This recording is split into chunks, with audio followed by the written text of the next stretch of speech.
Jumlah UMKM kita sangat besar, 64 juta. Tentu digital UMKM ini akan mendongkrak pertumbuhan ekonomi digital dan pembayaran digital kita. Dan kita Kementerian UMKM bukan ingin menghilangkan belanja atau tradisi di pasar tradisional. Yang ingin kita lakukan menggunakan dua cara. Cara penjualan konvensional dengan cara penjualan digital. Supaya ibu-ibu jualan tradisional juga onboarding istilah kita itu masuk juga dengan mekanisme penjualan digital. Terkait dengan Undang-Undang Perlindungan Data Pribadi. Mereka adalah perusahaan-perusahaan kecil yang juga nanti akan menggunakan data pribadi, akan mengumpulkan, tapi tidak masif gitu. Nah, makanya kami juga ingin melindungi, sehingga nanti turunan dari undang-undang ini kita mau ada aturan teknis supaya aturan yang ada di dalam undang-undang ini tidak mengenai teman-teman UMKM. Gitu.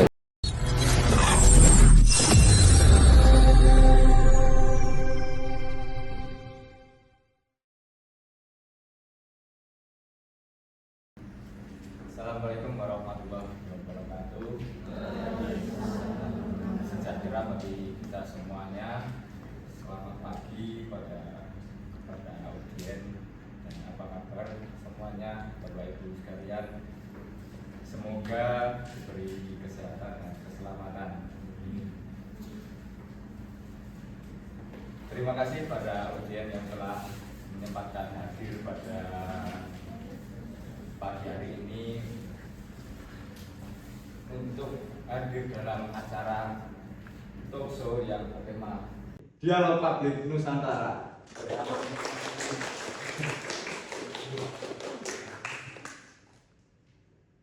Hari ini kita akan membahas sebuah tema yang penting dan relevan, yaitu digitalisasi UMKM. UMKM merupakan pilar utama perekonomian Indonesia di era digital saat ini.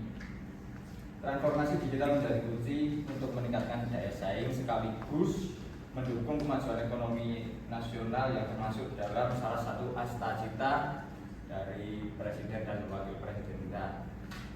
Untuk itu sudah hadir bersama kita para narasumber yang luar biasa akan berbagi pandangan terkait topik yang akan kita bahas hari ini. Yang pertama ada pihak dari lembaga swadaya masyarakat dan juga pihak akademisi. Selanjutnya Ibu Mariska Melati selaku Kepala Dinas Koperasi dan UKM Kota Bengkulu.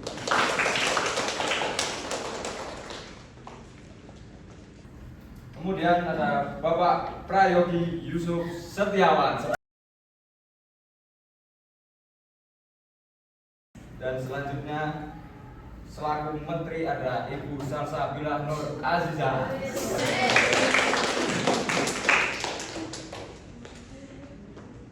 Kemudian ada Bapak Rizky Rizaldi sebagai DPR Komisi 7. Dan yang terakhir dan kami hormati Ibu Marta Tias selaku juru bicara dari Wakil Presiden Republik Indonesia. Mengapa tema ini penting untuk kita bahas?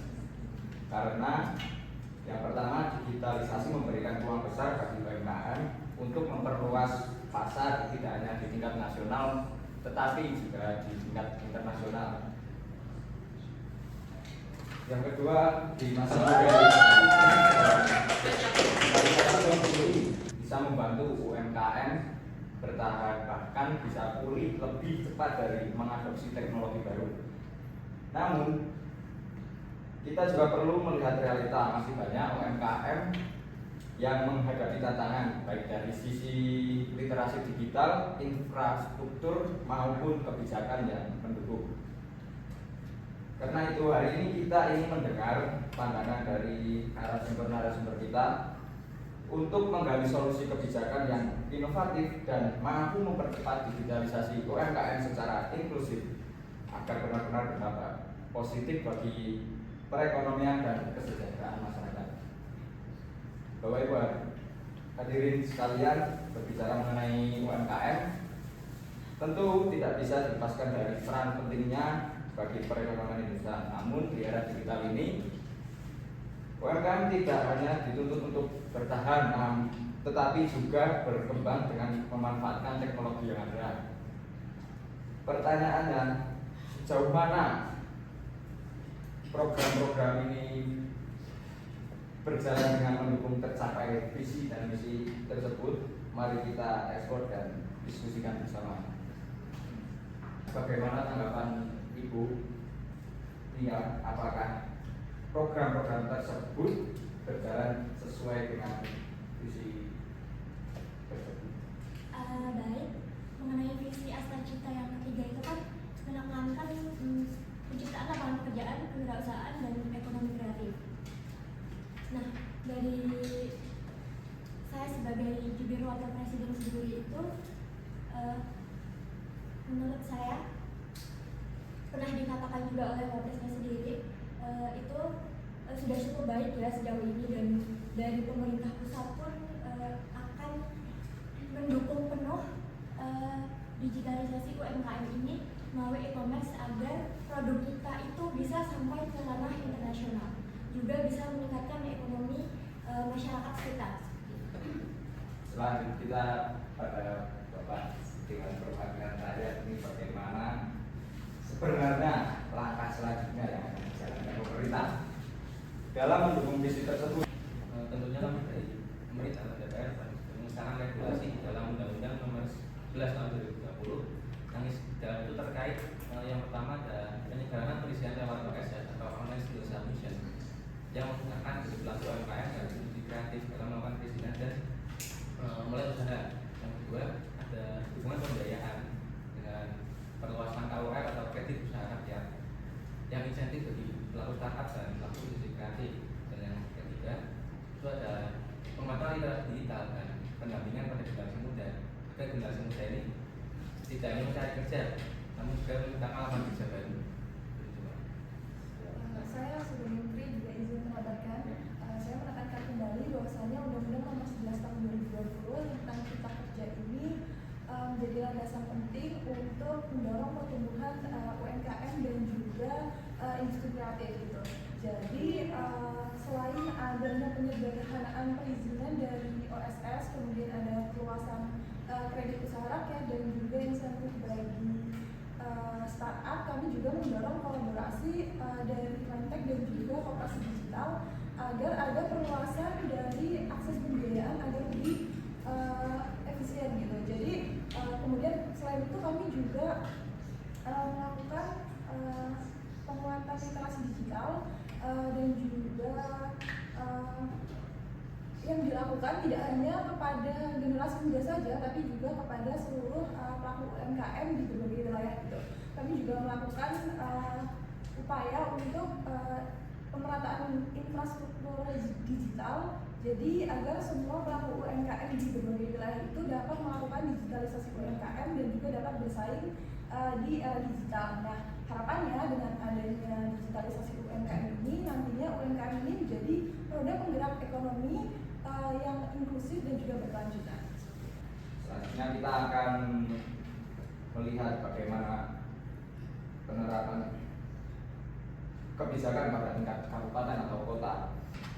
Jadi sejauh mana Kota Bengkulu dalam mensukseskan visi misi ini dan seperti apa program yang akan dijalankan di Kota Bengkulu.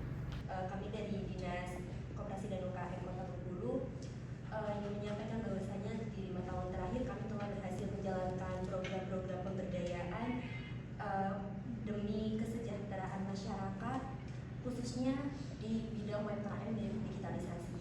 Pemberdayaan yang kami lakukan itu berupa pelatihan, pendampingan, dan juga penguatan literasi digital.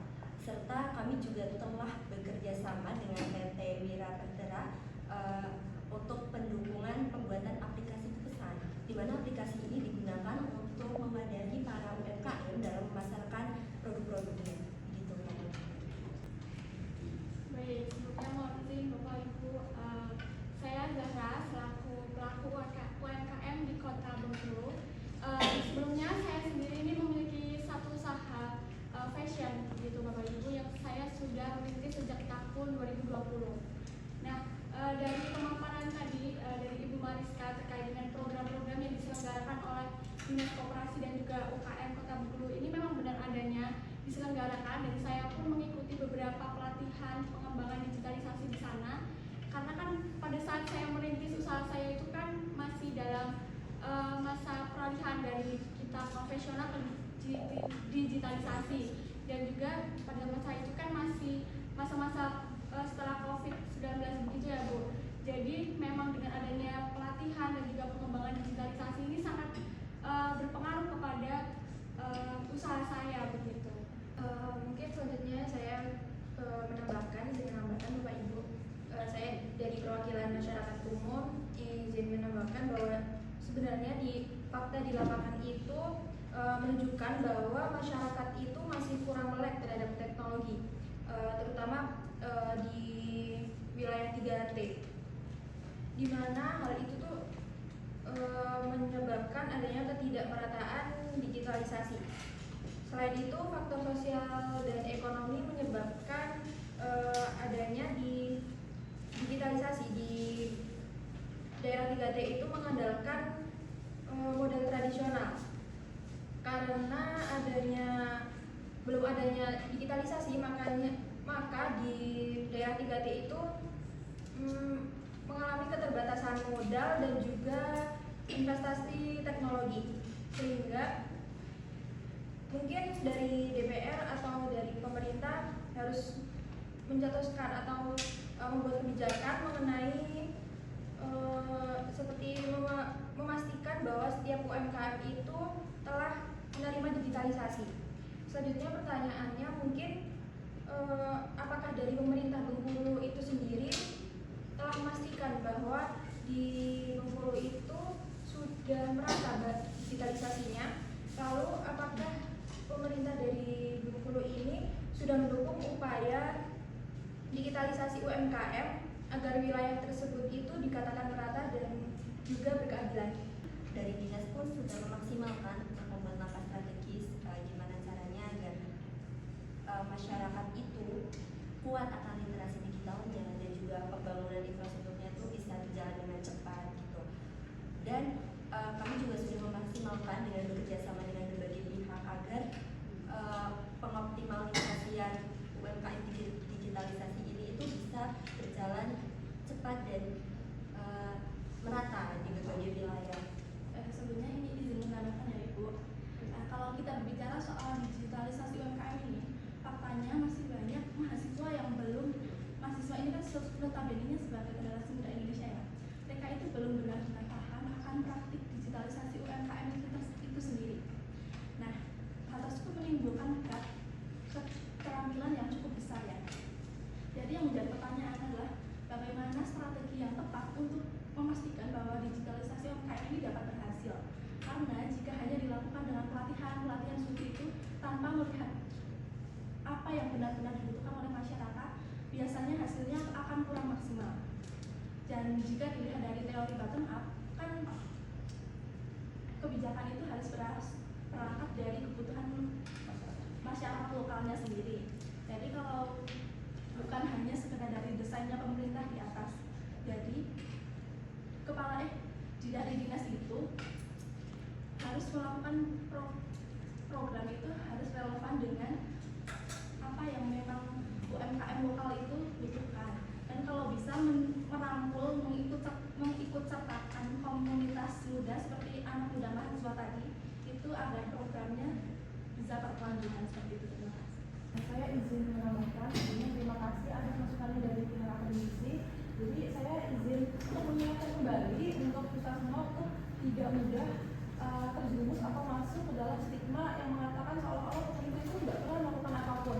Padahal dalam kenyataannya kami itu telah banyak melakukan program dan juga pemberdayaan terkait digitalisasi UMKM ini dari tingkat desa hingga tingkat perkotaan. Jadi kalau ada yang mengatakan bahwa mahasiswa mengatakan ya saya tidak pernah mengetahui terkait program ini, nggak pernah dengar gitu, itu bukan semata-mata menjadi tanggung jawab dari pemerintahan, tetapi juga tanggung jawab dari akademisi atau kampus untuk menyediakan SDM yang siap akan digitalisasi dan juga aware terhadap kebutuhan publik dan juga program publik gitu. Jadi jangan sampai pemberdayaan bottom untuk asal mengkritik dan juga menanggapi program dari pemerintah yang tidak berdasar gitu.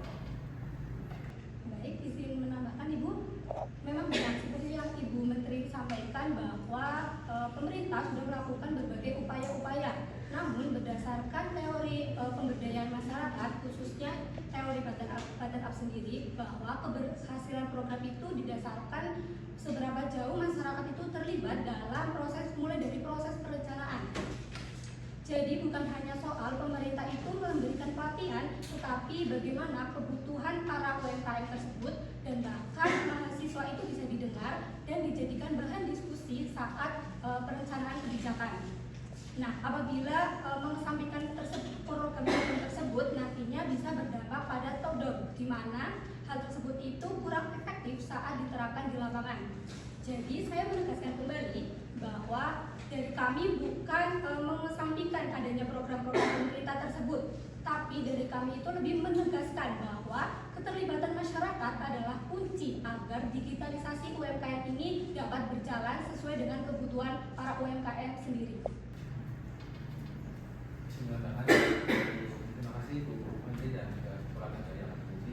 Saya kira jawabannya itu sama-sama penting karena kan mungkin kita sudah mengambil di tengahnya, yaitu bisa kita mendukung adanya kolaborasi yang bisa dilakukan saat ini adalah contohnya pemerintah tetap menjalankan digitalisasi UMKM ini sesuai dengan desain pemerintah. Namun pada setiap tahapannya itu melibatkan adanya kolaborasi dari pelaku UMKM, masyarakat lokal, bahkan mahasiswa sebagai mitra aktif.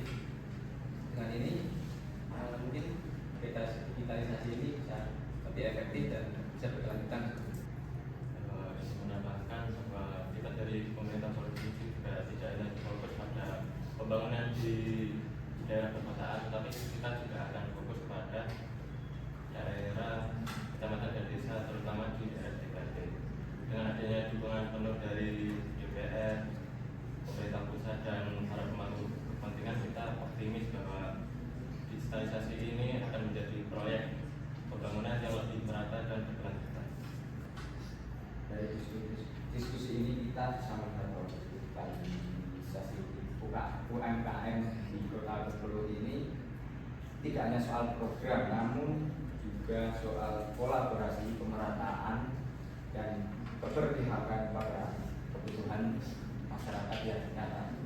Digitalisasi UMKM ini bukan hanya tentang teknologi, tetapi tentang keberanian untuk mengubah keterbukaan yang untuk belajar serta komitmen bersama agar UMKM Indonesia bisa naik kelas. Dari diskusi ini ada satu hal penting yang kita bisa petik, yaitu bahwa kolaborasi adalah kunci.